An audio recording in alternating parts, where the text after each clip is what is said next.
Jody Avirgan here. I'm glad you're enjoying 30 for 30 podcast, part of a special collection of sports audio documentaries from ESPN Films. We're finding the best sports stories for you right now. And to do that, we're behind the wheel of the Mini Countryman, the biggest mini yet.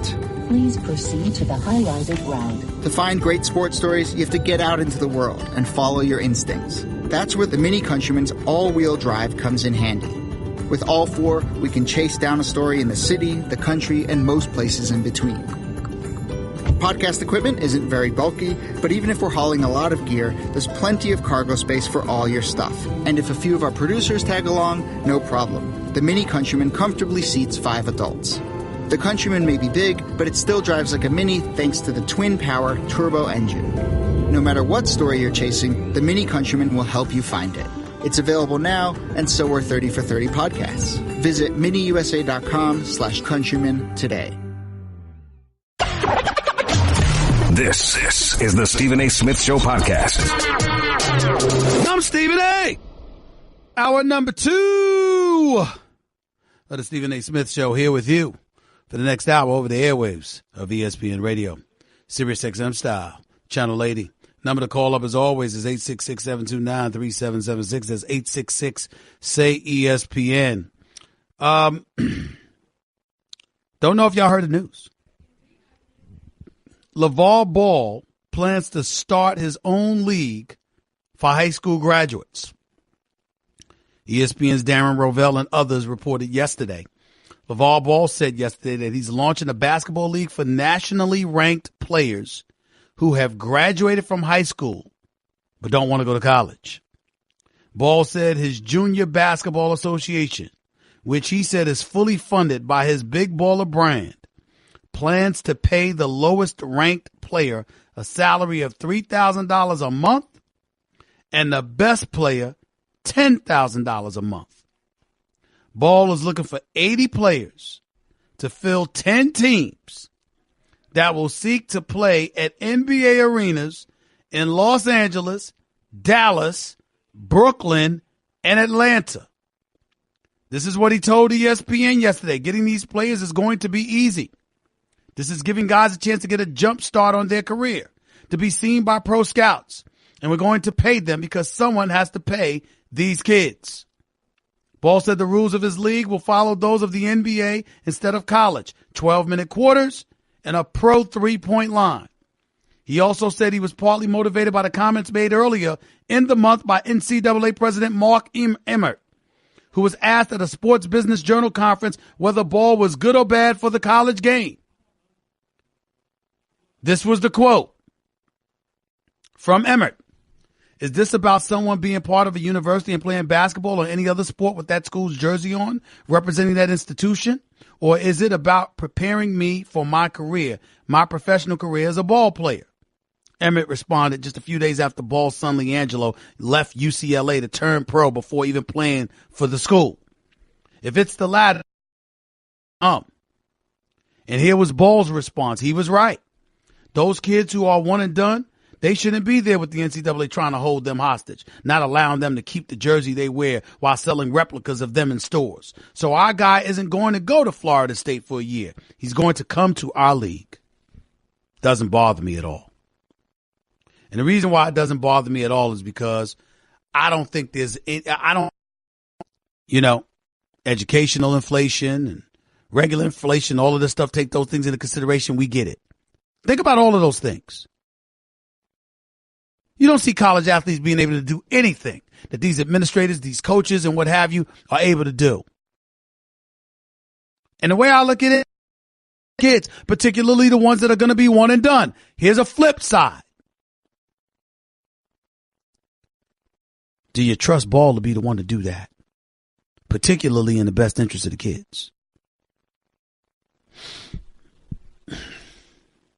He's been a good father. Regardless of LeAngelo's transgression in China, the fact of the matter is he had never been in any trouble before or since. LaMelo, same thing. Lonzo, same thing. You only like him. But I got to tell you, I don't approve of him pulling his son out of high school. I don't approve of that. I don't agree with that. And this take your ball and go home every time you don't get your way. I don't know how wise that is. I don't know if that's the kind of lesson that you should be teaching. Now, once a kid graduates from high school, the assumption is they're at least 18 years of age, and as a result, the right guidance, the right leadership, and all that comes with it. Is this the right man for that job? And he seems to be saying if the NCAA can exploit the kids, why don't I just do that? At least I'm putting money in their pocket. He'll still be exploiting them for the big baller brand, and that ain't a crime. But it is what it is. And then I think about 3-on-3, and I ask y'all, you know what? LaVar Ball, Chino Hills. Ice Cube is one of your own. That 3-on-3 tournament that he has in the offseason with former NBA players, I love what Ice Cube did with that. Love it. Which one would you want to support more? To me, it would be 3-on-3. High school guys coming out. If you that damn good, go to college for a year. Or go to the pros. That's just me. I like LaVar Ball. I really do. He got his son, who may not even have been a lottery pick in any other year, got him to be the number 2 overall pick because, let's face reality, the Lakers had to take him. You couldn't pass on Lonzo Ball if you were Magic Johnson and Rob Pelinka in your first year at the helm. You couldn't do it. Los Angeles would have went ballistic. They had no choice. But it still remains to be seen whether or not that was the right choice. I mean, we don't even have to get into the other draft picks that have looked better than Lonzo. You've got Kyle Kuzma, who's on the Lakers, who was the number 27 overall pick, and he's better. Even though I do like what I've been seeing from Lonzo Ball lately. I'm very, very pleased. I like what I'm seeing from him. I really, really do. Lakers got a nice young squad, man. They just need a couple of 3-point shooters. They don't even need to bring LeBron and stuff like that because you ain't winning a championship. Not that you pass up with LeBron if he wants to come, but in terms of pursuing him, why do you need to do that? That's just me. 866-729-3776. DJ, Staten Island, you're live with Stephen A. Talk to me. Hey, Stephen A. Happy holidays, man. It's been a while since I texted you. I know you better roll up that window and get all that noise off my show, airwaves. I know that much. I'm sorry. Only thing we need to be. I'm sorry, man. But, yeah, I'm just saying about the Lonzo Ball thing. I think it's a great idea. It's just the fact that it's coming from him. You know what I mean? DJ, I couldn't hear you. We didn't hear a word you said. You were gone. Go ahead. Yeah, I was just saying that, it's a great idea for what LaVar's trying to do. The problem is it's coming from him. So, nobody's going to really support it. I mean, if you think about it, the situation that he's putting kids in, and for them to get their talent seen on TV, I think it'd be a great opportunity. The only issue is I think LaVar is his worst enemy at times. Where's the money coming from? DJ, you got to go. I appreciate it because we didn't hear you half the time because your signal is terrible. For him to want 80 players and want to give $10,000, anywhere from $3,000 to $10,000. Muhammad in L.A., you're live with Stephen A. Go ahead. I'm sorry. Darren Woodson's going to be on next. So we'll do that first. Then we'll come back to your calls in a minute. You're listening live to Stephen A. on ESPN Radio. Catch the Stephen A. Smith Show live on 98.7 ESPN New York, ESPN LA 710, and Sirius XM Channel 80. You just can't make this stuff up. Weekdays from 1 till 3 Eastern. I just saved hundreds of dollars by switching to Geico. I'm so happy, I feel like I can fly. Disclaimer, you will not be able to fly by switching to Geico. This is against the laws of physics and nature. If you find yourself flying, please seek professional and or medical help immediately. In the unlikely event you find yourself flying, you might be a superhero, or a pigeon, or a superhero named Pidgewoman, who was bitten by a radioactive pigeon. If you are indeed Pidgewoman, Geico retains all licensing publishing rights in the event Pidgewoman the movie becomes a top-grossing Hollywood blockbuster. Geico. 15 minutes could save you 15% or more. You're listening to the Stephen A. Smith Show podcast. The Stephen A. Smith Show right here on ESPN Radio. Let's get right to it. You know what? I love him. Even though he's a damn cowboy, I still love him. My man Darren Woodson, NFL analyst extraordinaire for ESPN. What's going on, man? How you doing? I'm doing good, man. Life is good. My Cowboys almost in this. Oh, you stop it. Just stop it, okay? I mean, you need help to see. This is why I can't stand the Cowboys, because of fans. And now that you're not playing anymore, you're a fan. Y'all just delusional. Oh, y'all get on my nerves. But let me ask you this: Ezekiel Elliott is back. I get all of that. How do you feel he handled things once he got back yesterday talking to the media? I thought he handled it perfectly. Look, I mean, the one thing you don't want, Ezekiel Elliott is 22 years old, 23 years old, and for what he's been through and what he put on himself, I'm not going to say just, what he went through. He put himself in a position for a lot of this mess. But to come out yesterday after going through this week in, week out from the start of the season, started this off season, going through this process and taking that time away, coming back, and then getting in front of the cameras. I mean, that's a hard situation. And I'm sure the PR department, led by Rich Dalrymple, who is the head of the PR department for the Cowboys, had a conversation about the situation and that he was going to get up in front of cameras and he was going to have to talk. And this is going to be the narrative. And they kept it short and simple. And I thought it was the right thing to do right now, simply because we're talking about a guy who's 22, 23 years old. He's still young. There could be a lot more animosity that he has. And instead of going off and saying anything negative, he just said, hey, I'm looking forward. I'm playing the Seattle Seahawks.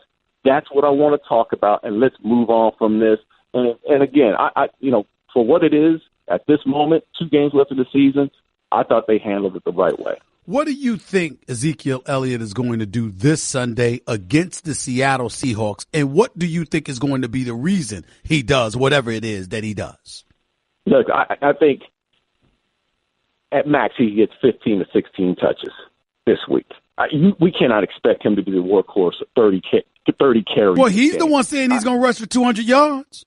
No, he's not going to rush for 200 yards, maybe 60, maybe 50. And when we're talking about a poor Seattle defense, who used to be a juggernaut, that's not the same team anymore. This Seattle team is not the same team. But I can see them still having a running back by committee. Alfred Morris will get his touches. Rod Smith will get his touches. Because one thing you want to find out about Zeke, he's been gone 6 weeks. He's not in football shape. He's probably in shape, but he's not in football shape. Nor has he been hit in 6 weeks. Can he hold on to the ball? So you have to assess him through the week of practice to figure out where he is and what the milestones you want to take on as the game goes on. But I cannot see Zeke coming in there with 30 carries this week. It's going to be sporadic play. He's going to give it in and out, maybe use him in the screen game, maybe use him as a decoy at times. But Alfred Morris and Rod Smith will be dressed out and ready to play this game. With Carson Wentz down, Darren Woodson, who's your favorite in the NFC? I'm still going with the Eagles. And I'm telling you, Nick Foles is a guy that I've never believed in as a starting quarterback. But we're talking an Eagles team that will probably have home field advantage. It's looking that way.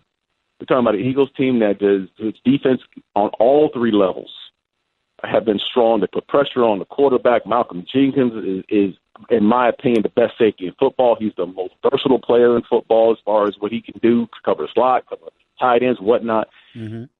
And then offensively, I mean, this team can put points on the board. The offensive line plays well. The running game is there. And I don't think they're going to have to rely on Nick Foles to carry the team like Carson Wentz did, getting out of the pocket, making throws that way. I think this team is still the best in the NFC East and the NFC simply because they will have home field advantage now. You might want to watch Minnesota up there.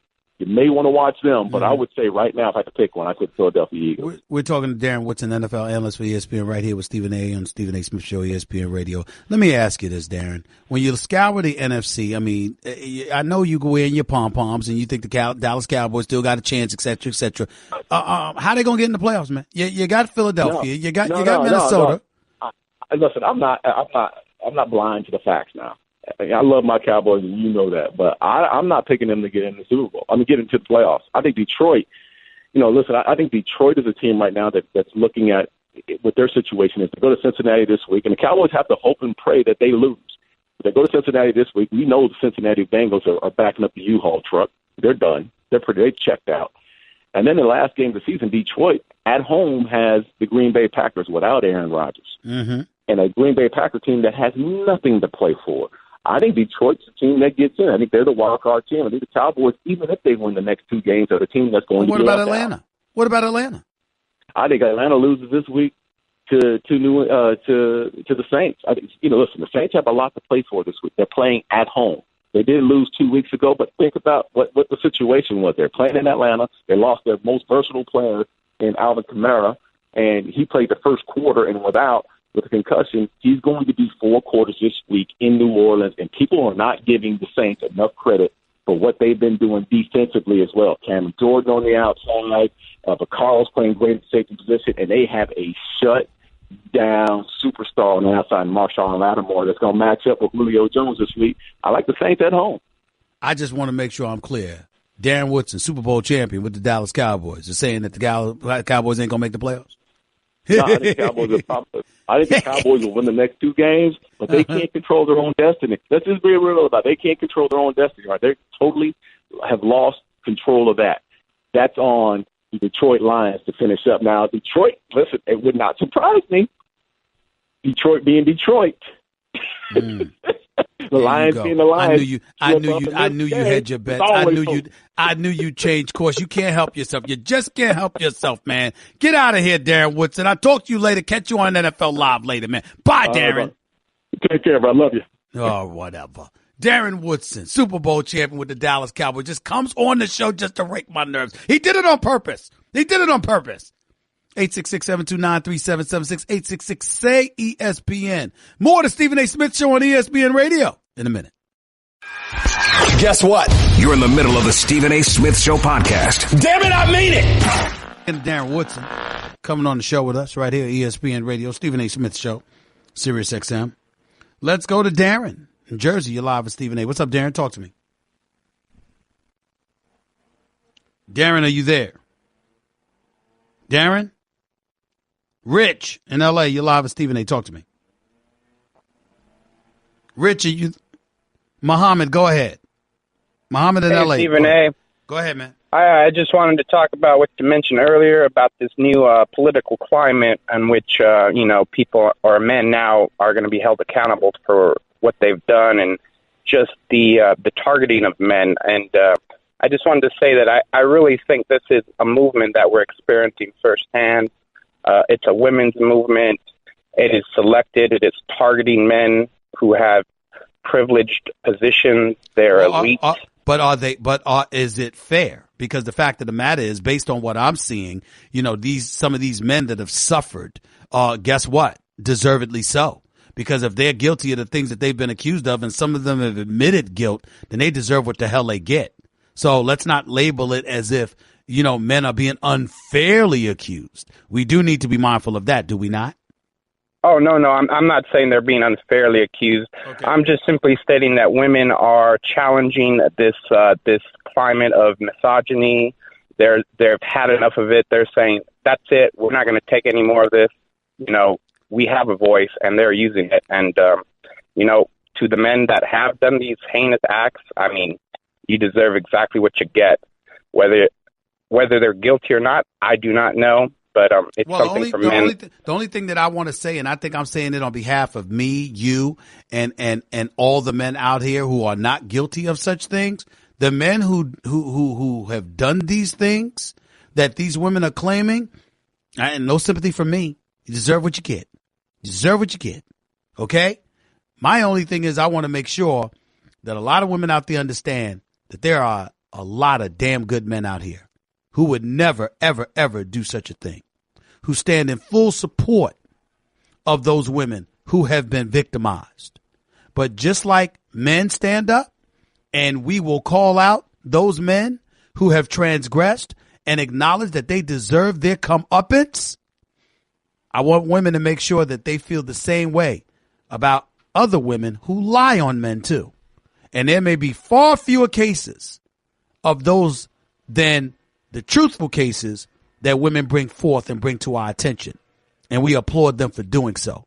But there's a lot of men out there that would never, ever think of doing some of the things or transgressing in the way that some of these men have conducted themselves. And I want those men to be remembered as well. I agree 100%. Right. And I just want to say one more point off the topic. I just want to say these Rams, man, they're special. There's something about them. I got a funny feeling about them. I think they can hang with anybody in the league. They've lost to some of the top-tier teams, but they've also beat some of them, and they've been close games. I think they're Los Angeles Rams are real. The Los Angeles Rams are real. We're going to find out more about them during the playoffs, but they got an elite defense and they got a running game. And when you have those two components, you can usually succeed in the playoffs. Jeff Fisher isn't coaching this team.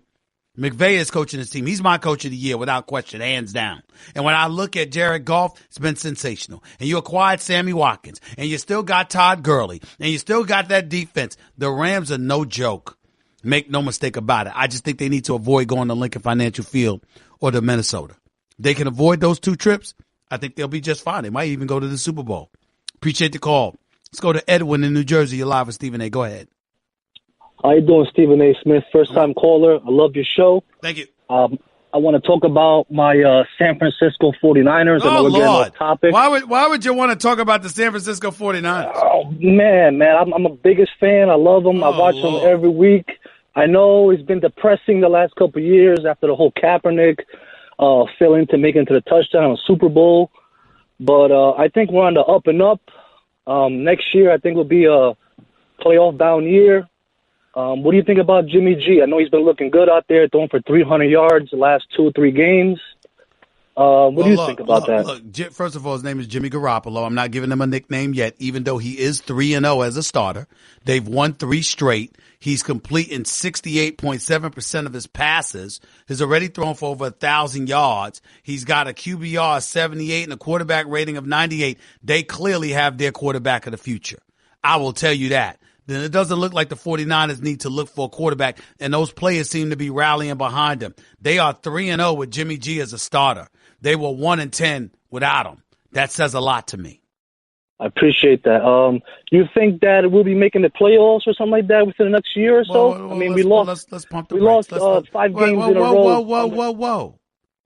You just won a few games. You've been irrelevant the last 2 years. Pump the brakes. I mean, there is parity in the National Football League. You can turn things around in one season, assuming you make the right personnel moves.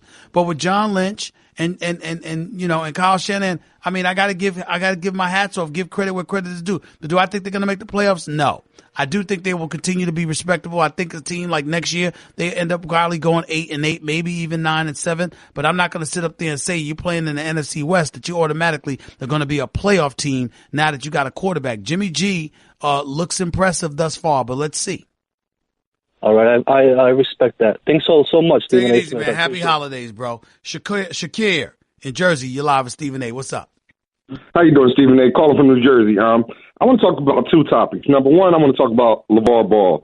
I think what he's doing is very good because he reminds me of my dad a little bit. Okay. He pushes his son. He's into what he's doing. But I think the junior NBA, that's very much needed, and it needs to be a junior NFL because it's a lot of inner city kids who are not ready for college or who don't want to go to college, but they can play sports very well. And I think the opportunity would be very good for them. Let's ask this question. Let me put you on pause for a second here. You got the 3-on-3 basketball league with Cube. You got the G League. The NBA Developmental League. And so when we look at it from that perspective, combined with college basketball, what about those who would say those 3 entities, those 3 elements more than suffices when it comes to finding prospective NBA talent as opposed to having a big baller brand? What is your response to that? The big baller brand would be better because the 3-on-3 How do you know that? Just for in my opinion, No, I'm just asking you how you know it. I'm forcing you to be a critical thinker. I'm simply asking, how do you know? Well, I just think it would be better because it would give kids who don't have the chance, who don't want to go to college, college isn't for everybody. No, sir, you're not listening to me. Shakir, what I asked you, I brought up college, but I also brought up the 3-on-3 and I brought up the G League because I'm saying to you, those other 2 outlets don't require you to go to college. So what I'm asking you about the big baller brand, what makes you think that's going to be better than the 3-on-3 or that's going to be better than the NBA Developmental League? I mean, because, I don't know about I didn't know that the NBA Developmental League, you didn't have to go to college to be in there. I thought you had to be coming out of college and be dropped down by your team. No, you don't have to go to college to go to the G League. You don't have to do that. But go ahead. You clarified that for me. I was under the impression that you had to be in right, coming from college or playing for a team to be in the G League. I'll double check because I've never really had to speak about it. But to my knowledge, that's not the case. You do not have to go. That's just the impression I was under, because it was mostly people from college and stuff like that in there. I never seen no one just off the streets make the G League. Okay. All right, man. I appreciate the call. And I'm going to double check into that for you, but I don't think that's required. But I'm definitely going to double check that for you. And thank you for the call. I get your point. Big baller brand. He's a supporter. Let's go to Max in L.A. You're live with Stephen A. Talk to me. First off, Stephen A., I want to wish you a Merry Christmas, Happy Hanukkah, Happy New Year, Happy Holidays to you and yours, man. Thank you so much. I appreciate it. I'm calling because I got a bone to pick with you, man. Earlier today, you were saying that you were shocked that it was the Lakers who stopped the Rockets in their 14-game winning streak. You know what? We're a young team, but we got talent on this team, man. It's obviously incubating right now, but we got some talent on this team. And when they play hard like they played hard last night, they can go with anybody in this league. Well, I mean, we took Golden State to 2 overtime. Whoa. Quote me accurately. Here's what I said. I've been saying for weeks the Lakers got a lot of young, impressive talent. I like them, Randall and Ingram and Kuzma and Larry Nance Jr. and these boys. We ain't even get to Lonzo yet. What I said today, however, is that their one impediment is that they're the worst three-point shooting team in the National Basketball Association. So I don't expect that team to beat Houston. I expect a team that could shoot to beat Houston. I don't expect a team devoid of shooters to beat Houston. That was what I said. I hear you, but let me ask you a question on a related topic. Obviously, Ben Simmons right now, that guy looks like he has the Rookie of the Year on lock. But do you think Kuzma could eat into that if he keeps up this kind of play? I think Kuzma's going to be big time. I think he's their best rookie. I think that he's got a sensational future ahead of him. He will be a star in this league. That's what I believe. Did you see what he said at the end of the game, Stephen, when he was interviewed by Mike Trudell out here? I did not. What did he say? He said, so Trudell asked him, he goes, were you thinking about this, when you were growing up and, in college, preparing to get to the NBA? Did you think you could do stuff like this? And Stephen A., cold stone seriously, he said, yep, I did. That kid's got it, man. I'm so happy we got him. I mean, talk about a draft pick. Who knows if he turns into a guy maybe like Tony Parker at the end of the first round. And I tell you this, too. At a time where Lonzo has had his rough spots, even though I do like how he's starting to come along, Kuzma, the pick of Kuzma really solidifies Magic Johnson and Rob Pelinka, because to find a guy like that late in the first round says a lot about Magic and Rob Pelinka, and they deserve a lot of credit for that in their scouting department. Josh Hart, too, from Villanova. He's been balling when he's gotten these minutes as well. Yeah, no question. But Josh Hart at Villanova had won a national championship a couple of years back. That's entirely different than what you saw in terms of finding Kuzma. But I get where you're coming from, and I appreciate the call, man. Thanks a lot. 866-729-3776, 866-SAY-ESPN. We'll close out the show with your calls in a minute. You're listening live to the Stephen A. Smith Show, ESPN Radio. Want to be a part of the show? Hit Stephen A. up weekdays from 1 to 3 Eastern at 866-729-3776. Blue Moon is brewed with Valencia orange peel and a touch of coriander. It's a creative twist on a Belgian-style wheat ale for a taste that shines brighter. Taste responsibly. Blue Moon Brewing Company, Golden, Colorado. Guess what? You're in the middle of the Stephen A. Smith Show podcast. Damn it, I mean it! 866-729-3776. It's 866-SAY-ESPN. Just a few minutes left to get into with your phone calls. Let's go to CB in Pasadena. You're live at Stephen A. on ESPN Radio. What's up? First of all, I want everybody to have Hold it. Don't you dare start rapping. I'm telling you, because you like to do that. Don't do that today. But go ahead and wish everybody a happy holiday. Go ahead. Leave for Kobe, but no, I'm not going to do you that way. I know you do your little singing. You got some little rhythm and blues in you. I know you like your music, but I don't think I'll go there. But I had two issues. One of the beautiful things about the NFL is, the last 6 games, a lot of them, people are on the bubble, and so they turn into playoff games.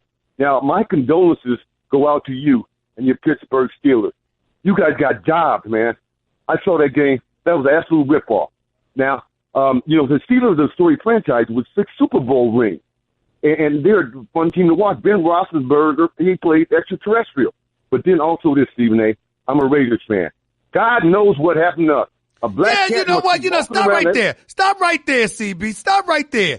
Because you always calling up here with enthusiasm and everything else, and I appreciate that. Would you mind taking a moment to explain to me what the hell happened to your Raiders this year? What's happened to them? I tell you what, our defensive back and our gap integrity on the linebackers, we're not tackling. We got back into our penalty role. again this year. And I told you last year, I hate to say it, I like Derek Carr, but I'm not really sold on Derek Carr. I'm not sold on him either, CB. I'm not sold on him either. I really am not. Yes. And I want to move to Vegas. Pardon me, I didn't mean to cut you off, but I want to move to Vegas because the Raiders are coming there. No, you don't need to move there. You don't need to move there. That's only 8 nights a year, and they probably going to lose 5 of them. Don't you dare. I got to run, CB, but appreciate the call, man, and happy holidays to you and yours. Eric in Long Island, you're live with Stephen A. What's up? Hey, Stephen A., how you doing, man? Happy holidays. Thanks.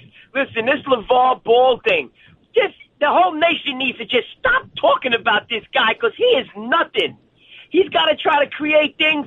He's going to have hard time trying to get that league off the ground. You know what I'm saying? People just got to stop talking about that guy. You know what I would say to you, Eric? Be careful about that. You know why? Why? We don't know who's backing him.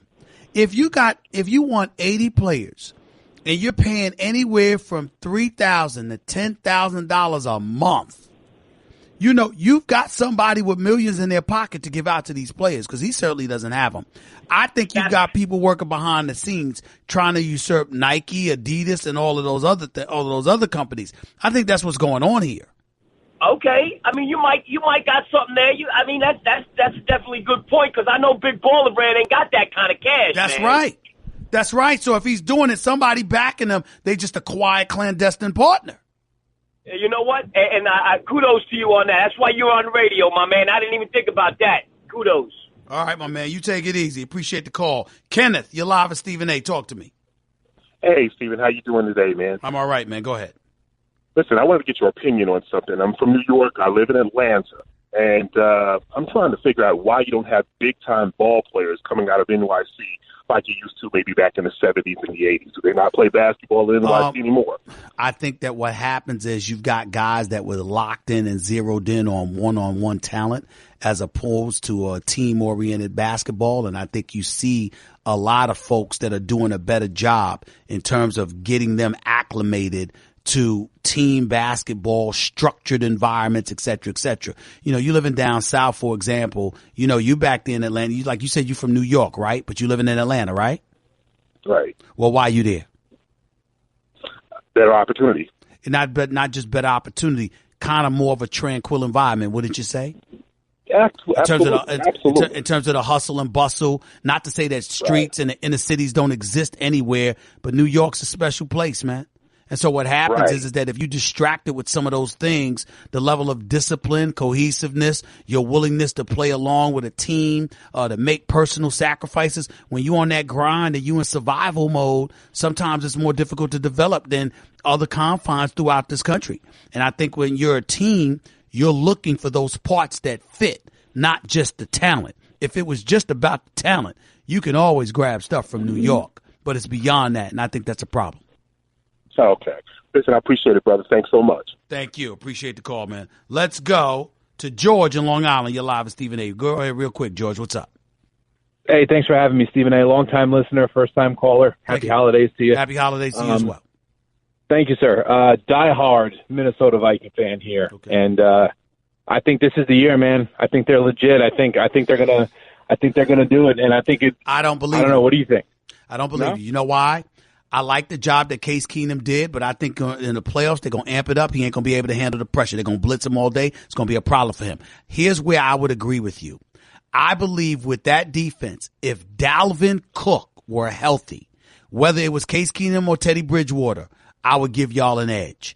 But the fact that Dalvin Cook is not that guy. Meaning he's hurt. Latavius Murray is good, but ain't that good. And you've got Case Keenum or Bridgewater who hasn't played in 2 years. I just think that's compromised you. You'll make some noise in the playoffs, but I think the second you go on the road, I think that nullifies you and it's over.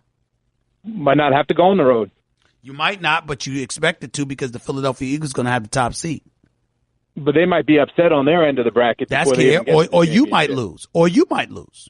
Of course. Well, listen, you're talking to a longtime fan. I'm waiting for the other shoe to drop. But I just think this defense and the way they're coached, the AFC scares me. I mean, and if they made it to the big game, that might be a problem. But on the NFC, I think it's theirs for the taking. I think if they lose, they're going to beat themselves with maybe field goal kicking or I don't know. But Well, listen, at least you ain't playing in some kind of ice bowl. Your field goal kicker should be able to make it. Your last 2 games are at Green Bay and then against Chicago, so you don't have to play Aaron Rodgers. You should win your last 2 games. Let's see what the Eagles do, because you might have a point with all of that.